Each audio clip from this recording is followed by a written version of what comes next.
Teman-teman yang punya motor 250cc hingga 500cc harus kenal dulu sama namanya Hunter Scrambler SK500. Kenapa? Karena akan ada peraturan baru, yaitu pembuatan SIM C1 untuk kalian pengendara motor 250cc sampai 500cc. Nah, makanya kalian harus kenal dulu Hunter Scrambler SK500 ini. Karena apa? Pengujiannya nanti akan naik motor ini. Jadi kira-kira motornya seperti apa detailnya, kemudian juga impresi ridingnya seperti apa, biar nanti bisa lolos uji SIM. Jangan nembak.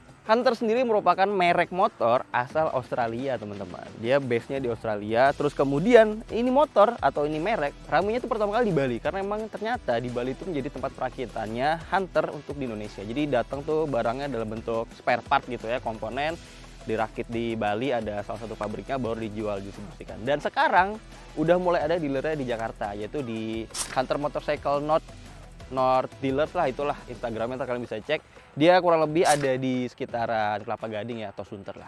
Kalian bisa cek nanti di Instagram juga posisi dealernya. Nah, langsung aja.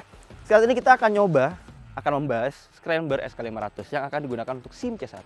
Kita pertama-tama lihat apa ya? Desainnya dulu sih. Menurut saya ini desainnya keren banget.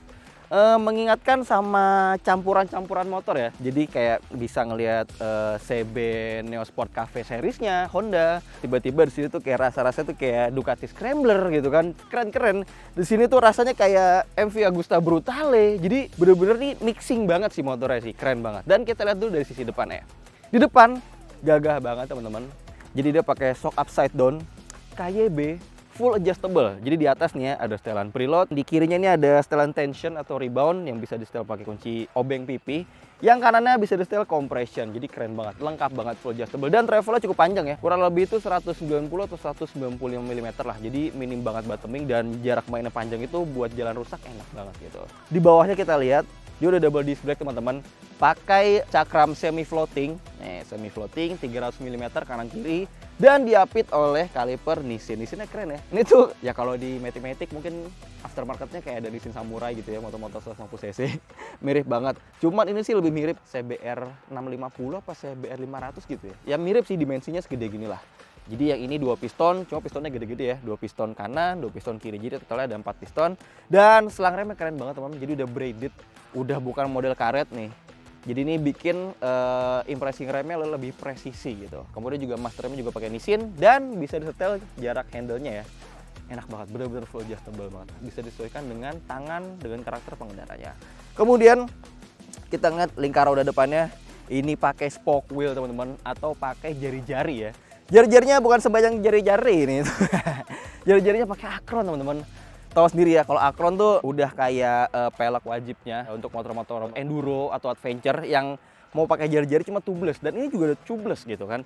Harganya sih lumayan, mungkin 20 atau 30 jutaan ya untuk yang second ya, kabarnya. Barunya sih katanya lebih dari itu. Mahal banget ya, gokil. Kemudian juga di sini dia dibalut oleh ban Pirelli Scorpion Rally STR. Yang depan ini ukurannya 110/80, ring 19 inci. Keren banget, patternnya kayak dual purpose gitu. Jadi benar-benar bisa ngelahap jalan on-road, juga semi-semi off-road lah ya, off-road ringan. Karena emang sesuai dengan motor ini yang menganut tema dengan Scrambler gitu kan. Kemudian kita di sini lihat ada lampu utama, ini bagus banget, teman-teman. Jadi di tengahnya itu ada DRL dan ada emboss Scrambler gitu. DRL ini bagus banget, diamond cut-nya gitu bagus banget, terang banget juga. Terus juga lampu dekat, lampu jauhnya udah pakai LED, lampu sena LED, lampu stop lamp, semuanya plat nomornya semua udah full LED lampu penerangannya. Kemudian kita lihat sini ada radiator besar. Radiatornya ada covernya, dan covernya bagus deh, kayak model honeycomb gitu. Jadi dipikirin banget detail-detailnya ya. Kemudian kita coba ke tengah dikit, kita bergeser. Nah, sini tangkinya gede banget ya. Karena emang menurut data spesifikasinya, tangkinya ini 20 liter teman-teman. Gede sih untuk motor 500 cc, tangkinya 20 liter dan konstruksi bahan bakarnya lumayan irit. Nanti kalian lihat aja di tabel hasil pengatesan kami di belakang. Tungguin aja, nonton dulu sampai habis, jangan di skip. Kemudian juga saya suka di sini tuh dia memberi aksen serat-serat aluminium gitu ya, kayak di sini nih. Di cover radiatornya di samping. Ini tuh padahal bodi plastik teman-teman. Cuma ada aksen serat-serat aluminiumnya, begitu juga di belakang sini. Jadi ini kayak semacam identitasnya dari Hunter SK500 gitu ya. Nih, bagus banget. Di sini juga ada headlamp. Cuma kalau di headlamp kayaknya ini beneran aluminium ya teman-teman. Ini bagus banget. Dan kalau ngeliat detail partnya rapih banget ya. Jadi nggak kalah sama pabrikan-pabrikan Jepang gitu. Ini bagus banget kayak detail stangnya. Dia pakai sunblasting yang model kulit jeruk. Kemudian juga detail-detail rangkanya. Ini bagus banget tuh, las-lasannya rapi banget, kokoh banget. Pakai diamond trellis gini kan. Rangkanya bagus banget, kokoh banget. Kemudian di sisi tengah ada mesin yang cukup besar, 500 cc. Ntar kita bahas di sesi ngomongin performa ya. Dan dia outputnya pakai 2 buah silencer, keren banget ya. Nih, dengan lubangnya nggak terlalu besar sih. Nanti akan kita dengar suaranya di sisi performa. Kemudian juga ada foot tap pembonceng.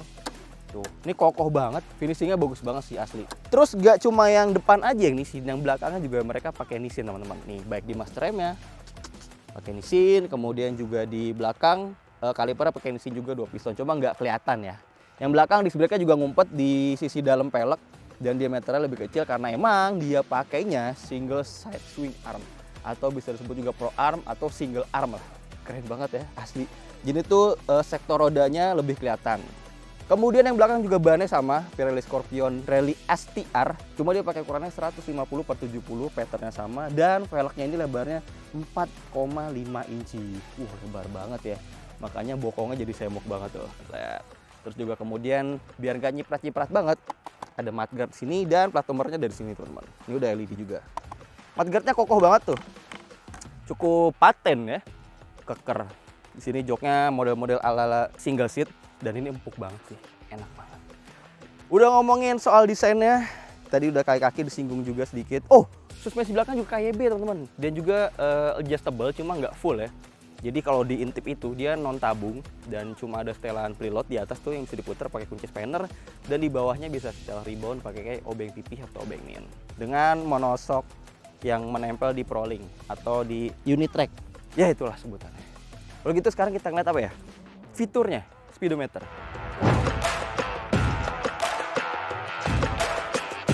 Nah, kalau bicara fitur dan teknologi tadi pertama udah disinggung ya di depan, lampunya udah full LED. Kemudian juga dia ABS-nya dual channel depan belakang dan enaknya bisa di-adjust. Jadi mau mati belakang aja bisa, jadi yang hidup depan doang atau mati dua-duanya jadi non ABS bisa juga. Jadi benar-benar fleksibel banget, bisa disesuaikan dengan kondisi jalan. Misalkan kalau kita lagi jalan-jalan gravel biar bisa lebih natural bawa motornya bisa di ABS-nya bisa matiin yang full atau pengen cuma ngepot-ngepot bisa matiin yang belakang doang. Keren banget ya. Kemudian juga fitur lainnya sebenarnya agak minim sih teman-teman. Jadi dia nggak ada traction control. Kemudian juga dia gasnya masih pakai kabel, belum ride by wire. Jadinya belum ada power modes atau riding modes. Ya sederhana sih dengan harga 192 juta. Ya oke lah. Ya. Oke langsung aja. Kita lihat speedometer isinya apa aja. Dia udah full digital dengan latarnya tuh warna hitam. Cuma sayangnya kurang terang sih. Jadi kalau kondisi cerah kayak gini nih agak susah ditangkap kamera. Nah isinya bisa kita lihat di sini. Ada filometer di sebelah kiri, jadi ada 1, 2, 3, 4, 5 bar. Kemudian juga di tengahnya ada tachometer besar, dia ada red line-nya nih di sekitar 9000 rpm. Kemudian ada speedometer di tengah, angkanya lumayan gede, fontnya ada gear position, ada temperatur mesin juga, temperatur mesinnya 1, 2, 3, 4, 5 bar juga. Kemudian juga ada logo ABS di sini, ABS on, ABS off, di sini semua informasinya ada. Dan di sini ada tombol teman-teman, bisa kita ganti jadi dari odometer bisa diganti ke trip. Bisa diganti lagi ke abis. Jadi emang informasinya juga sedikit ya, nggak ada fuel range, nggak ada average fuel consumption, nggak ada jam juga. Jadinya cukup basic sebenarnya fiturnya. Sedangkan kalau yang bawahnya ini untuk mengatur ABS-nya nih, tombol yang bawah. Jadi untuk ngatur ABS on off depan belakang atau nyala semua atau mati depan, pokoknya itulah. Kemudian di speedometernya lucu nih teman-teman. Di sisi belakangnya kita bisa ngelihat ternyata ada power outlet modelnya USB Type A. Jadi kita bisa ngisi daya smartphone selama perjalanan. Asik juga kan untuk touring. Kemudian itu aja untuk speedometernya. Terus kita lihat sisi setang ya. Dia di sini tadi udah disebutin kalau handle remnya bisa disetel ya. Dia ada 4 step, ada 4 tingkat gitu. Kemudian sebelah kanan saklarnya cukup sederhana, ada engine cut off, ada lampu. Jadi lampunya ini belum AHO teman-teman. Jadi kita bisa mati nyalain secara manual. Kalau kita kondisi mati banget, itu DRL-nya bakal nyala terang. Cuma kalau kita posisi tengah gitu ya, kayak lampu senja gitu, DRL-nya agak redup, cuma lampu belakangnya hidup. Terus kalau yang sisi paling kiri, baru lampu utamanya nyala, full nyala semua gitu. Bawahnya starter. Sebelah kiri ada hazard, ada lampu high beam, low beam, ada sein, ada klakson, dan ada pass beam. Di sini handle kopling bisa disetel, cuma setel kabel ya, bukan setel jarak handle ya. Spionnya bulat lucu banget, retro-retro gitu sesuai dengan konsep motornya. Dan sayangnya, kunci kontaknya sendiri teman-teman nggak ada pengamannya ya, nggak ada pengaman magnet di kuncinya. Kemudian juga kalau kita lihat di sini kayaknya belum ada immobilizer juga, karena speedometernya tuh belum ada indikator LED merah gitu ya, kayak moge-moge atau Vespa lah. Vespa kan banyak kan udah pada immobilizer. Kalau di sini nggak ada, benar-benar polos banget. Begitu juga untuk buka tangki bensin ya manual, pindah kunci kontak, isi, tutup.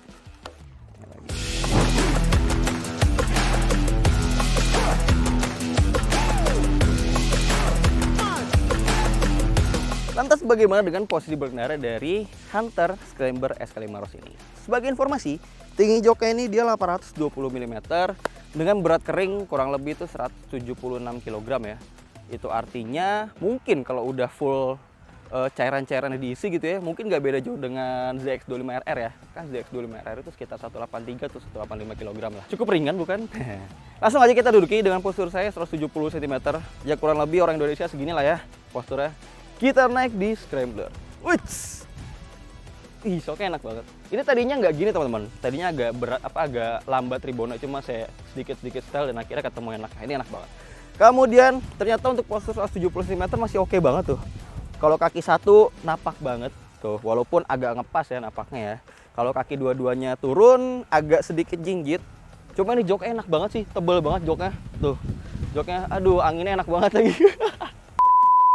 Joknya jadi tebel banget teman-teman, empuk, suspensinya empuk, enak banget.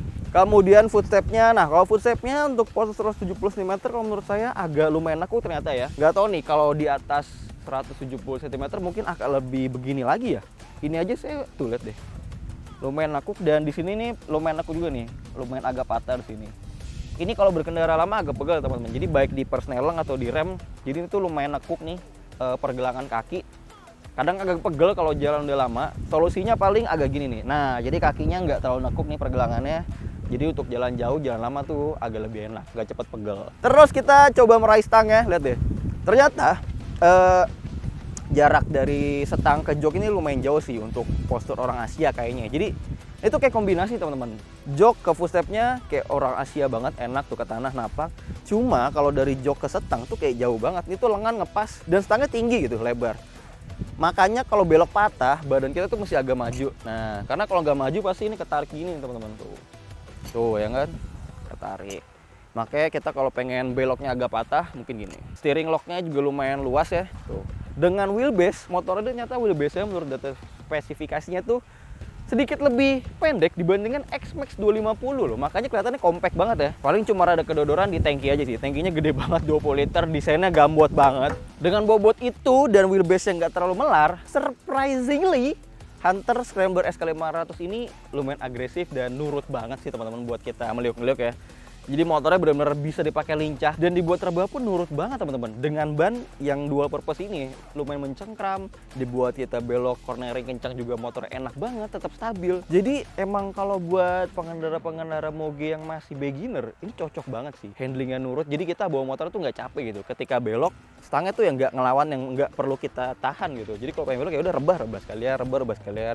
Ngerem pun juga enak, ngerem pun bobotnya yang nggak terlalu berat, nggak bikin komposisi bobotnya pindah ke depan semua gitu ketika kita melakukan pengereman keras. Jadi masih bisa dikontrol dengan sangat baik, apalagi ada ABS gitu kan. Remnya juga enak, empuk, pakem, nggak perlu neken dalam-dalam banget buat ngehentiin lajunya si Hunter Scrambler S500 ini gitu sih. Depan belakang enak, ABS-nya juga sistem kerjanya halus banget. Jadi walaupun dia bekerja nahan, dia tuh nggak yang sampai ngasih hentakan berlebih baik di setang maupun di pijakan rem belakangnya ini. Enak banget sih ya. Handlingnya lincah, bisa satset.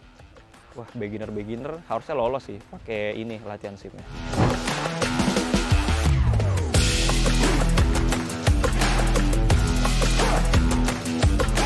Sekarang kita bahas soal mesinnya atau performanya. Jadi, kalau dilihat secara fisiknya aja nih teman-teman, motor ini tuh punya mesin yang basicnya tuh kayak Honda CB500X atau Honda Rebel. Jadi emang mirip banget tuh, bisa kita lihat kepala silindernya DOHC, ada 4 katup per silindernya. Kemudian di sini juga gede banget bak koplingnya, khasnya banget, mirip-mirip kayak motornya Honda gitu ya. Dan di sini ada pelindung teman-teman. Ada cover gini karena emang ternyata sepanjang jalan kaki itu nempel nih. Untungnya ada cover ini, kalau nggak ada cover ini pasti gerasa banget sih panasnya. Ya walaupun emang hawa mesin dari motor ini tuh ya silir-silir anget lah, cuman masih dalam batas wajar, belum yang sampai pedes banget di kaki gitu ya. Ini masih aman banget. Lanjut ke spesifikasinya, dia kapasitas murnya itu 471 cc ya kurang lebih. Kemudian dia punya piston 67 mm dikombinasi dengan panjang langkahnya itu 66,8 mm. Perbandingan kompresinya kecil banget, cuma sekitar 10,7/1 ya kalau nggak salah ya. Dan dengan perbandingan kompresi rendah tentu aja enaknya bisa pakai bahan bakar yang RON-nya cuma 92 gitu ya. Jadi nggak berat-berat banget mungkin ya, ngisi tangki yang kapasitasnya sampai 20 liter ya. Terus kita masih bicara performa, mesin ini klaimnya punya tenaga sekitar 49,6 PS dan torsinya itu sampai 46 Nm. Dan karakternya enak banget teman-teman. Jadi karakter torsinya tuh badaknya tuh udah kerasa banget dari putaran rendah.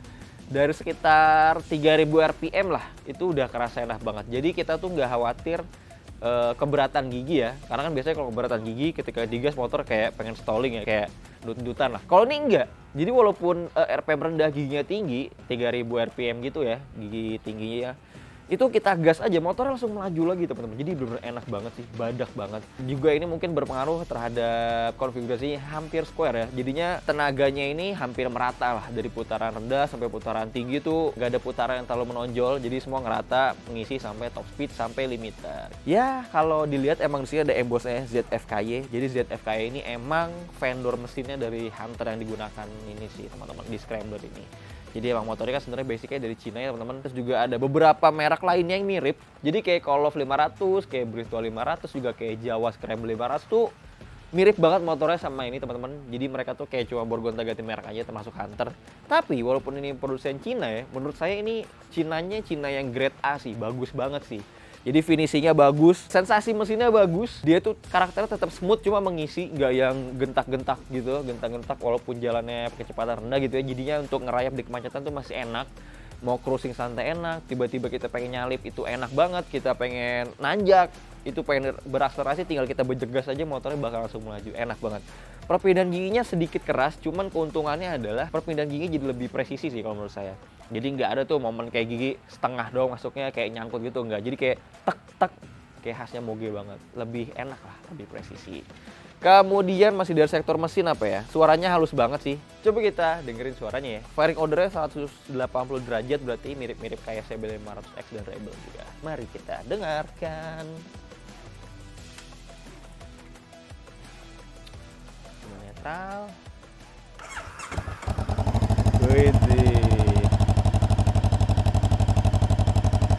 Suaranya cukup padat, suara di silencernya.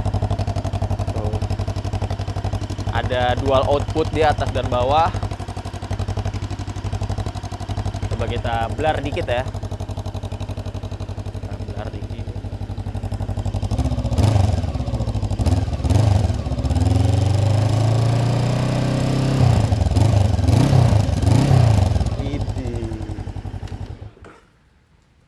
Suaranya manly banget, premium banget. Oke lah, masa kita masuk kesimpulan.